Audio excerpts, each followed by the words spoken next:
این روزها به هر حال به مسئله جنگ و این مسائل مطرح است و من در این باره چند تا جمله عرض میکنم که هم واقعیت نزد بنده و اونی که واقعا ایران در این جنگ خیلی خشتنداری نشان داد. واقعیتش همینه. خیلی از فرماندهان ایران زدن در سوریه، زدن در لبنان، ولی خشتنداری نشان دادن که به هر حال جنگی رخ نده توی منطقه. و آخری مسئله که سبب شد که به هر حال حکومت جواب بده و نظامیان ما جواب بدن، همین زدن کنسل بود که کنسل ایران در سوریه مورد حمله قرار گرفت و چند نفری از به هر حال افراد ارشد در آنجا کشته شدند. مهم این بود که کنسل جز برای هر کشوری بالاخره که از مراکز دیپلماسی هست و نمایندگی کشوره. حالا اختلاف که بعضی میگه جز خاک کشور حساب میشه، دیگه این رد میکنن که جز خاک نیست، ولی نمایندگیه که این اتفاق نظر همه دنیا اتفاق نظر داره که نمایندگی یه هر کشور و هر ملت محترم احترام داره، نباید مورد تعرض قرار بگیره. و بالاخره این تعرض شد و به هر حال مسئولان این جواب دادن و بله کنسلگری ایران، کشور ایران و جوابی دادند و طرف حالا ادعا کرد که من خساره ندیدم. وقتی که بالاخره خساره هم ندیدید و جوابی هم شد که گفتن که جواب برای آنه که اسرائیل بار دیگه این نوع تعرضات نکنه، جواب بازدارنده و برای آینده چنان کاری انجام نگیره. کفایت میکرد که اسرائیل به هر حال برای اینکه تنش بیشتر نشه، منطقه درگیر جنگ نشود، اسرائیل نباید حمله میکرد. حالا چیزی شده من نمیدانم که چیزی انجام گرفته یا نه، یا تازه میخوان چیزی بکنن. و به هر حال باید همه کشورها، هم اسرائیل و هم کشورهای دیگر و کشورهای دیگری بزرگ دنیا که هم اینجا حضور دارن بدونند که اینجا یک منطقه ویژه و خاصی است. منطقه خاورمیانه فرق میکنه خیلی از دنیا. اینجا یک مرکز تجاری هست و مرکز انرژی، مرکز حیاتی دنیا هست. تمام دنیا اینجا منافع داره بدون استثنا. و اگر اینجا آتش بگیره به همه دنیا ضرر وارد میکنه و باید این منطقه را از تنش دور نگاه بدارن، چون این منطقه در اصل شارع حیاتی همه دنیا است. شارع دنیا، حیاتی دنیا که شارع اقتصادی اینجا وصله. تمام محصولات کارخانه ها میاد اینجا و از اینجا به همه دنیا میره و نقل و انتقالات و خیلی زیاده. لذا اینجا اگر آسیب ببینه دنیا آسیب ببینه، اقتصاد دنیا متاثر میشه. اقتصاد همه قدرت متاثر می شود و لذا اینا باید دور از جنگ نگهداری بکنند. اگر اسرائیل جواب داده حملات ایران را واقعا اشتباه کرده است و اشتباه بزرگی است و اگر نداده هم باید خودداری بکنه و نده. ما معتقدیم که جنگ تا کی آخر؟ جنگ باید تا کجا بره و تنش تا کجا؟ بالاخره همه دنیا باید متحد باشه، همه دنیا باید کمک کنه که اصل مسئله که باید بر او اختلاف موجوده مسئله فلسطین هست و نه ایران اختلاف داره، نه اسرائیل داره با ایران، نه کشورهای دیگه. این تمام منازعات روی نقطه فلسطین هست که چندین دهه‌ای که درگیر جنگ و اسرائیل نتوانسته مسئله را اسرائیل و فلسطینی ها با هم حل کنند و چقدر آدم کشته شده، چقدر بی‌آبرویی صورت گرفته، چقدر تجاوز به حقوق یکدیگر و حالا هم که بالاخره مجموعاً 34-35 هزار از هر دو طرف کشته دادند که بیشترین کشته ها مال فلسطینیان و بیشترین ضایعات زن و بچه هم. زندگی ها تارمار شدن. باید همه تمرکز کنن، هم ایران کمک کنه و تاثیرگذاری کمک ایران، هم اسرائیل باید همکاری کنه، همه کشور همکاری بکنن، اروپا همکاری بکنه، غرب امریکا همکاری بکنه، شرق همکاری بکنه. همه مردم وقتی در اینجا در منافع دست دارند و شریکا، همه اینها باید این مسئله این را حل بکنن. مسئله بزرگی هم نیست ولی مسئله سرسختی و لجاجت و این مسئله مشکلات ایجاد کرده. ولی این منطقه خیلی محدود و کوچکی، فلسطینی را جدا بکنن، سرزمین اشغالی را به خودشان بگذارن و دولت فلسطینی را همینطور که حالا توی خود سازمان ملل هم همین تصمیم شده دولت فلسطین مستقل بشه.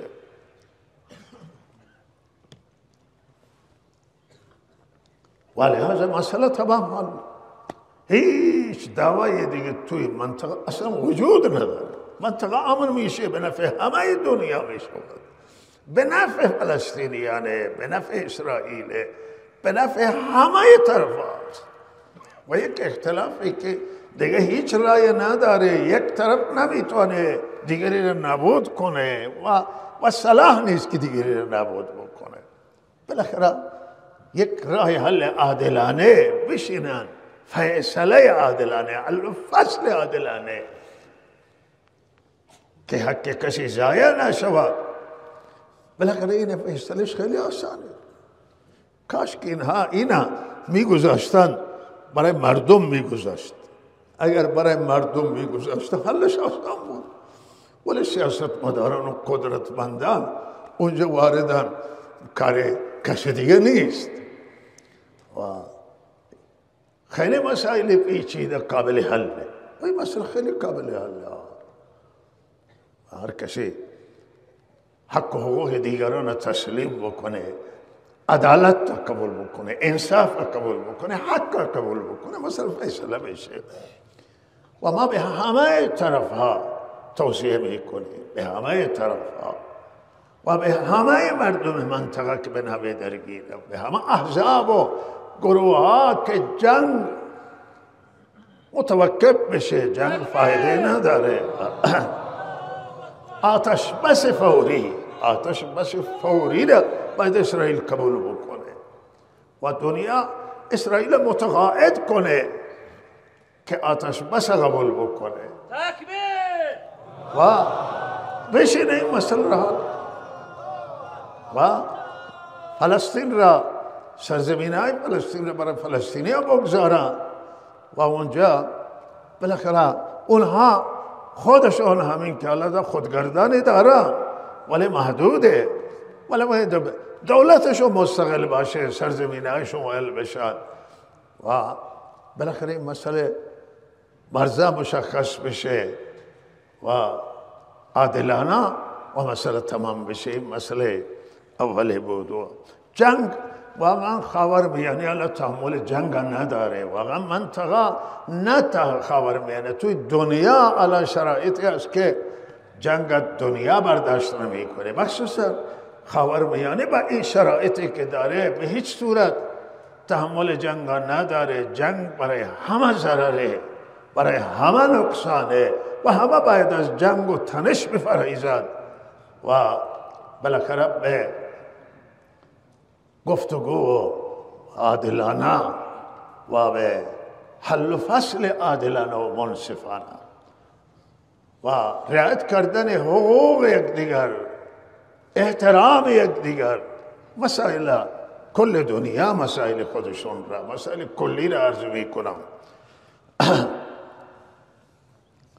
و نکته دیگری که واقعا این روزا مقداری دردآوری برای همه ما همین مسئله ارشاد هست و بالاخره درگیری با خانم ها و دختران و با زنان. واقعا ما موندیم تو این مسئله و با مسئله عفت و مسئله حجاب یک مسئله شرعیه. درسته که پوشیدن سر از دیدگاه ما هم واجب هست، یه حکم شرعی است، ولی بالاخره این را کشاندن به اینجا که با خشونت وارد شدن مسئله مرموز. ما معتقدیم که ارشاد به وظیفه خودش عمل کنه، ارشاد کنه. ها اینجا نه واجب نه، بلکه ارکان دین ترک شدن توی ایران. خیلی هستن که رکن دین انجام نمیدن. نماز از حجاب مهمتره، روزه از حجاب مهمتره، پوشیدن سر مراد. زکات از مهمتره. و چقدر ایرانی ها روزه خوردن و چه کار کردیم ما؟ بالاخره روی این مسئله اینقدر حساس شده که مردان وارد بشن و دختران مردم جمع آوری بکنند و حل بدند و حرفای نامناسب بگن. آخه با کدام شریعت مثلا مطابقت داره و شریعت اینو قبول نمیکنه. همون شریعتی که میگه حجاب واجبه قبول نداره که مردم وارد بشد، مرد دست زن بگیره و پای زن بگیره و تو ونها پرتاب کنه. این ما به هر حال معتقدیم که روی این مسائل چرا از علما نظرخواهی نمی کنند، چرا از دانشگاهیان نظرخواهی نمی کنند؟ مگر حضرت رسول صلی الله علیه وسلم ما مقتدایمون رحمت للعالمین محمد امین. حضرت رسول صلی الله علیه وسلم همه مسئله را به شور میگذاشت، به مشورت میگذاشت، با جوانان مشورت میشد، با زنان مشورت، با مردان مشورت. و اسلام نظرش فقط حکمرانی نیست، حکومت نیست. مسلمانان حکومت مردمی بود، نه اینکه فقط حکم و دستوری الله، بلکه مشورت میکرد. ببینید چه راهی بهتره. آقای حجابه، همه زنان حجاب داشتن، زنان ایرانی حجاب، مردان همه روزه میگرفتن، نماز میخواندن، دیندار بودن. بالاخره چه خبر شد که این زنان حجاب، بعضی از زنان حجاب برداشتن، ما با اینه بررسی بکنیم و آسیب شناسی بکنیم. حالا میگه که دشمن اینا رو وادار کرده. نه، شما ببینید دیگه چی، این دشمن قبلا بوده ولی دیگه چی اتفاق پیش آمده. ما این زنان رو بشینیم با اینها حرف اینا رو بشنویم. زنان بالاخره اعتقاد دارن که به جایگاهشون نرسیدن، زنان معتقده که مورد تبعیض قرار گرفتن. ایده‌های زنانه. البته ما هم اعتقاد همینه که واقعا مشکل داشتن زنان که این همه مدت حتی یک وزیر زن نبود، یک رئیس جمهور نیامد از زنان. زن حرفشو اینه، شما بشینید با اونا بگید که حقتون نیست، قانعشون کنید، حرفشون رو بشنوید، با اونا بشینید مذاکره کنید. و زنها حرف دارن، مردان حرف دارن، اقوام حرف دارن، مذاهب حرف دارن، همه مشکلات و آسیب دیده، همه مشکلات دارن، همه گرفتار شکایت دارن که گرفتار تبعیض بودن. حرفشون رو بشنوید، حرف حسابه، حرف صافه. زنان احترام، اگر ما حرمت اسلامی کجای حرمت زنان، احترام زنان، به زنها باید مهربانی بشه، به این دختران ما باید احترام کنیم، به اینا مهربانی بکنیم، با زبان مهربانی با اینا صحبت کنیم، ترحم باشه. این زنان و مردان بگیرند و توی ماشین بیندازن، بازداشت مردان میکنن، بازجویی مردان میکنن. این ما را هم قانع کن اگر شرعیه، اگر شریعت اینو قبول داره و ما بر اشتباهی بر قانع کن. اما چه اتفاقاتی پیش آمده توی بازداشتگاه، چه اتفاقات پیش آمده در بازداشتگاه برای زنان. و این مردان همه پاک نیستن. توی مردان آدمان خوبه، توی مامورین آدمان خوب هست، ولی توی همه ماموران رشوه‌خوار موجوده، دیگه خلاف هم میکنن. و این ناموس مردمان، زنان ناموس مردمان، حیای مردمان، غیرت مردمان. و بالاخره اینها را فکر کنن، رویشون مشوره کنن، نقصان نشه. دشمن سوی استفاده میکنه. دنیا چه میگه؟ دنیا چه میگوید؟ دنیا چه میگه؟ اگر تدبیر باشد، اگر حکمت نباشه و مشکل به وجود میاد. اسلام دین حکمت، اسلام دین تدبیر، اسلام دین مردمی هست، اسلام دین مشورت و اسلام دین اندیشه صحیحه و دین تنها فرمان و دستور نیست. و حکمتش ما رعایت کنه که دیگران بر ما نخندن، دشمن بر ما نخنده. و به دین، به هر حال اونها از دین زده نشن، مردم بیشتر زده نشن. حالا اعتقاد ما هیچ چیزی مهمتر از اقتصاد نیست. حالا یکی از مهمتر، تنهایی نیست، دیگه هم مهمان. حالا وضعیت اقتصاد خیلی بحرانیه و میخواهد بودی افراد توانمنده که بالاخره اقتصاد با تمام جوانب و از تمام ابعاد به اقتصاد توجه کنند. اقتصاد با کارشناسان اقتصادی الله میشه. اقتصاد گره کرده با سیاست‌های داخلی خارجی، با تعاملات و فرصتش اینجا نیست و محلش اینجا نیست. به هر حال نکته مهم هست که به اون چیزی که خیلی مهمه و به تک تک مردم تاثیر داره، به همه ملت تاثیر داره، به اون توجه بشه. فساد، حالا مسائل مهم، مسائل ملی هستند، مسائل ملی کشور مهمان، حیاتیه که مربوط به تمام ملتان و اینها هم خیلی رها شدن، به حال وقت خود گذاشته شدن و کاری از دست مسئولان ساخته نیست. و در این باره فکر جای فکر هست. رسول فکر کنم، با صاحب نظران مشورت کنم، با صاحب نظران بشینم. جمهوری هست، اسلامیه،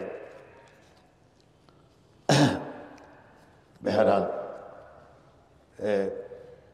هم اسلام دین مشورت هست، دینی که به مردم تکیه دارد، هم جمهوریت و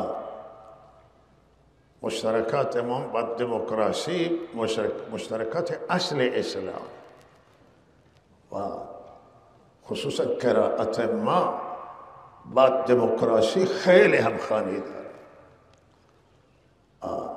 نقطه مشترکاتش خیلی زیاد و شما زندگی از دلیل ببینید.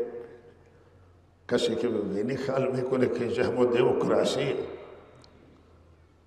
و اول اسلام ببینه، همه چیز انتخابی، همه چیز مشورت، همه چیز حرف مردم گوش میشه، نظر غلام و کنیز حتی زنان و مردان توجه می شود.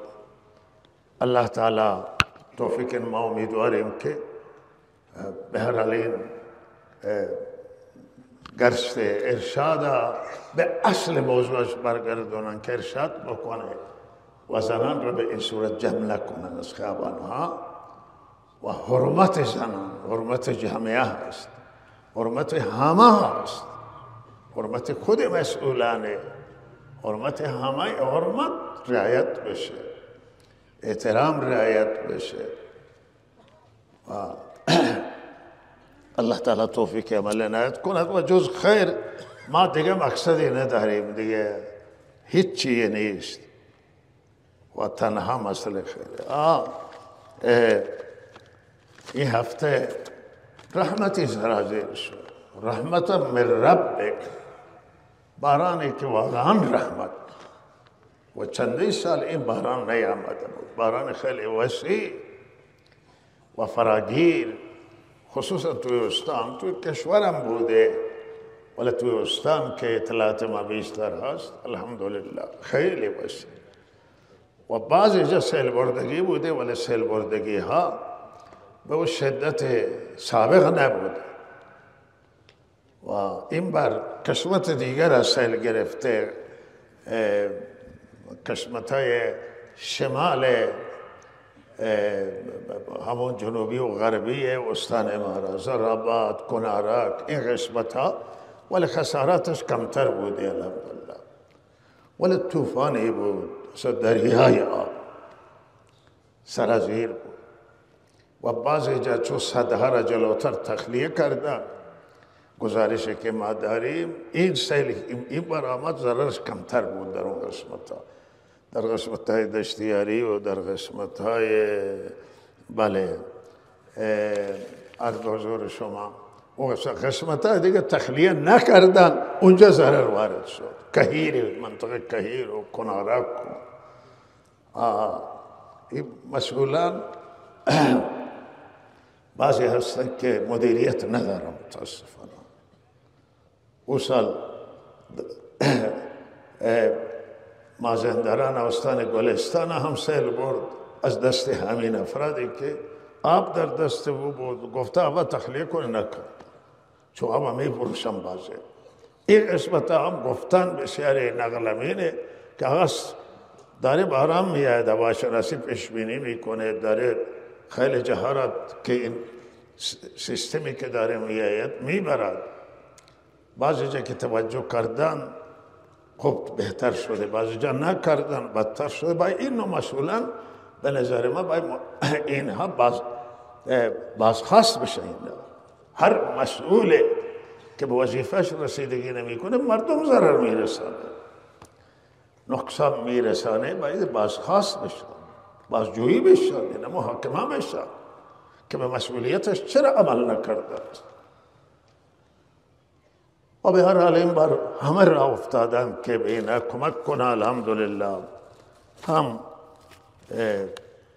عکس ها و فضای مجازی نشان میده که هم مردم منطقه و هم مسئولان و هنوز خسارت اینطوری در دست ما نیست که ما تقاضای کمک کنیم، ولی مؤسسه الحمدلله با یک کاروان رفته و آنجا هم وارد عمل شده است و به هر حال این رحمتی است بزرگی بود و آنچه که جای حسرت و افسوس اینه که دریای از آب،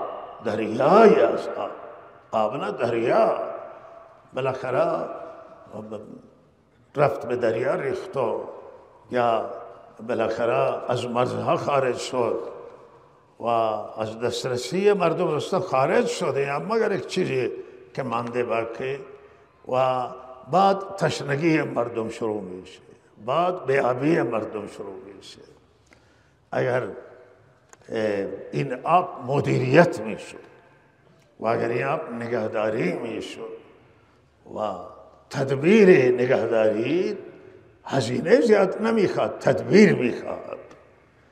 تدبیر اگر میکردم برای نگهداری آب، این سالها این آب کفایت میکردم، منطقه سرسبز میشد، کشاورزی، هم مردم آب شیرینه، آب باران میخوردن و جای تحمل، جای فکر از همه مرزهای کشورمون، همه قسمتهای کشور یک قسمت میرن توی دریا آبها و یک از مرزها خارج میشه. البته ما اعتقاد نداریم که حق ورد داده نشه، ما باید آبا به نوع مدیریت کنیم که ما هم حقمون بگیریم و مرز نشینه هم بگیریم. واقعا جای شکر و الحمدلله رب العالمین که سیستان آب آمد الحمدلله و اونطور که ما گزارش داریم سیل آمده و به هر حال یعنی آب فراوانی سیل آمده، یعنی اینطوری گزارش نیست که خسارت بزنه، ولی ماشاءالله کمبود آب سیستان و چامی نیمه ها انشاءالله همه پر خواهد شد و آب انشاءالله ما امیدواریم که به هامون میرسه و هامون هم آباد بکنه، سبز بکنه. این طالب به هر حال سیستان هم بار دیگه سرسبز بشه و هم مردم سیستان خیلی زجر کشید، خیلی رنج کشیدن و این رحمت الله. هم افغانستان پر از آب، پر از بارندگی و بالاخره همینی که آمده و ما امیدواریم که شکر پروردگار همه ما بجا بیاید و همه شکر الله تعالی را بکنه و شکر با عمل می شود. آخرین نکته وقت رفته، آخریش همینه که ایام تعطیلات شروع هم حوزه های ثبت نام میکنند اینجا، مدارس دینی و مدارس دولتی کم کم به تعطیلات نزدیک می شوند و چیزی که از همه مهمتره، توصیه ما به همه زنان و مردان ایرانی و خصوصا مردم وسطا، مردم زاهدان، مردم وسطا توصیه میکنیم علم، دانش هر دانشی باشه، دانش دین یا دانش روز، همه مهم.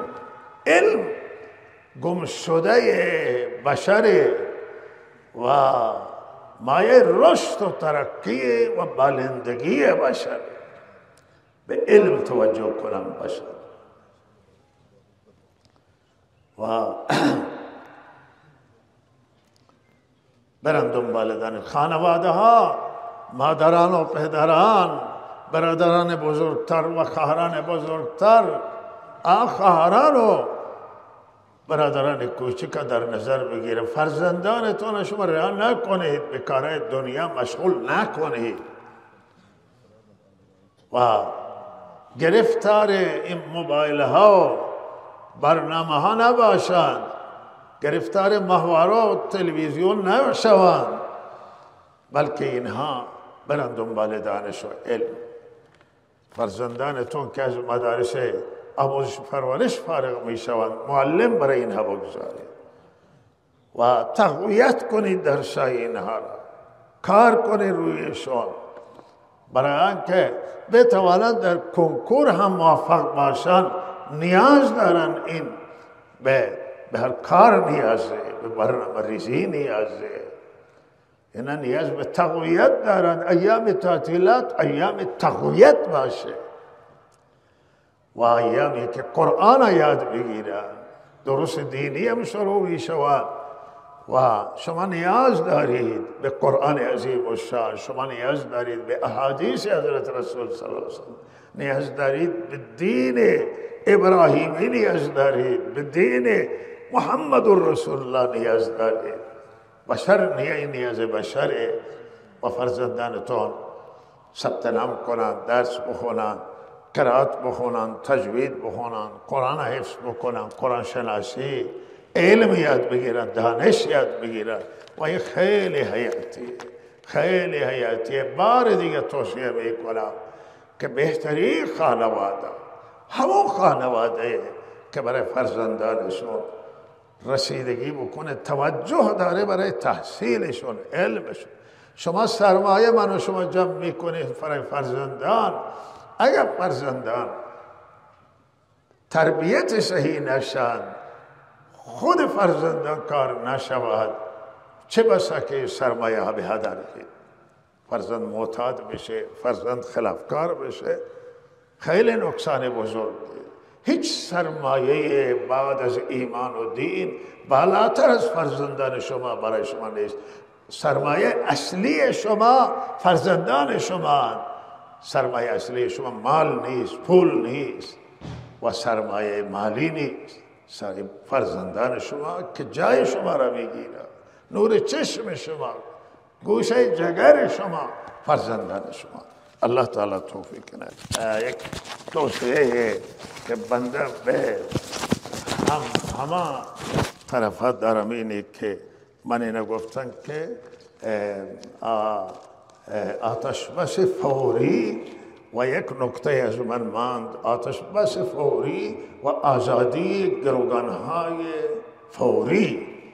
و حالا ما نظر ما اینه که نباید حماس و یا هر گروه دیگری که گروگانهای را در دست داره اینها را نگهداری بکنن و اینها جنگ گسترش میداد. بالاخره هم آتش بس و همزمان گروه آزاد بشه و بعد مرحله بعدی و هیچ گروه اسلامی حق لجاجت نداره که لجاجت بکنه و گروگانها را نگهداری بکنه. این دنیا را آتش گرفته و ما باید آتش خاموش کنیم و نگذاریم که منطقه جنگ گسترش پیدا بکنه. همه ضرر میکنه، یکی خاصه نه، همه بگید کسی ضرر نمیکنه، نه همه ضرر میکنه. و صلی الله علی سیدنا محمد.